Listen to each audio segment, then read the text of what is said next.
ഇതാണ് ഡോറിനും വിൻഡോനും ഉപയോഗിക്കുന്ന ഫ്രെയിംസ്. അപ്പോൾ ഇതിൻ്റെ മെറ്റീരിയൽ എന്താണ് വരുന്നത് വെച്ച് കഴിഞ്ഞാൽ വുഡും PVC-യും കൂടിയിട്ട് മിക്സ് ചെയ്തിട്ടാണ് ഇതിപ്പോൾ ക്രിയേറ്റ് ചെയ്തുകൊണ്ടിരിക്കുന്നത്. അപ്പോൾ എന്താ ഗുണമെന്ന് വെച്ച് കഴിഞ്ഞാൽ ഇത് കുറേ നാൾ ലാസ്റ്റിങ് കൂടുതലായിരിക്കും. പിന്നെ ചിതലായിരിക്കില്ല. പിന്നെ കേരളത്തിലെ കാലാവസ്ഥയ്ക്ക് സാധാ മരത്തിൻ്റെ മുകളിലൊക്കെ ഉപയോഗിക്കുകയാണെന്നുണ്ടെങ്കിൽ ഈർപ്പടിക്കാനും ചിതലരിക്കാനൊക്കെ ചാൻസ് കൂടുതലാണ്. പക്ഷേ ഇത് PVC വുഡ് മിക്സിങ് മോഡൽ കട്ടളയ്ക്ക് എന്താ ഗുണമെന്ന് വെച്ച് കഴിഞ്ഞാൽ ചിതലരിക്കില്ല, ഈർപ്പം അടിക്കില്ല, കുറേ നാൾ ലാസ്റ്റിംഗ് ഉള്ളൊരു മോഡലാണ്.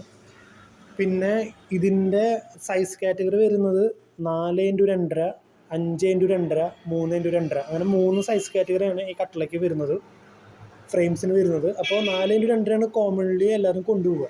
അപ്പോൾ നമ്മുടെ വീടോ ബിൽഡിങ്ങോ ഉണ്ടെന്ന് തന്നെ അതിനകത്ത് ഏറ്റവും കൂടുതൽ ഉപയോഗിക്കുന്ന സൈസ് എന്ന് പറയുന്നത് 4x2.5 എന്ന് പറഞ്ഞ കാറ്റഗറിയാണ്. അപ്പോൾ അതിന് ഒരു അടിക്ക് വരുന്ന റേറ്റ് വെച്ച് കഴിഞ്ഞാൽ 150 രൂപയാണ്.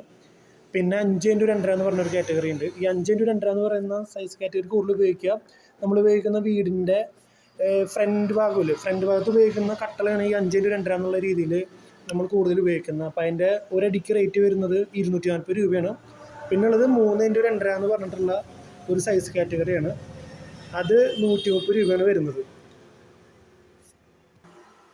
മാർക്കറ്റിൽ വുഡും PVC-യും ചോക്ക് പൗഡറും കൂടി കലർന്നിട്ടുള്ള മിക്സിങ് ആയിട്ടുള്ള വരുന്ന കട്ടള വരുന്നുണ്ട്. അത് ക്വാളിറ്റി വൈസ് കുറച്ച് പിന്നാക്കം ഉണ്ടാവും. നമ്മൾ ചെയ്യുന്നതെന്ന് വെച്ച് കഴിഞ്ഞാൽ വുഡും PVC മാത്രമേ ഉണ്ടാവുള്ളൂ. അപ്പോൾ അത് രണ്ടും കൂടി മിക്സ് ചെയ്തിട്ട് വരുന്ന കട്ടള മോഡലുകളാണ് നമ്മുടെ കയ്യിലുള്ളത്. അപ്പോൾ എന്താ വെച്ചാൽ ക്വാളിറ്റി കൂടുതലായിരിക്കും. പിന്നെ സ്ക്രൂ ഹോൾഡിങ് വളരെ കൂടുതലായിരിക്കും. അപ്പോൾ ഇതിനെ ആവശ്യക്കാർ താഴെ കാണുന്ന നമ്പറിൽ കോൺടാക്ട് ചെയ്ത് കഴിഞ്ഞാൽ അതിൻ്റെ കൂടുതൽ ഡീറ്റെയിലൊക്കെ ഞങ്ങൾക്ക് പറഞ്ഞു തരാൻ സാധിക്കുന്നതായിരിക്കും. ശരി, താങ്ക് യു.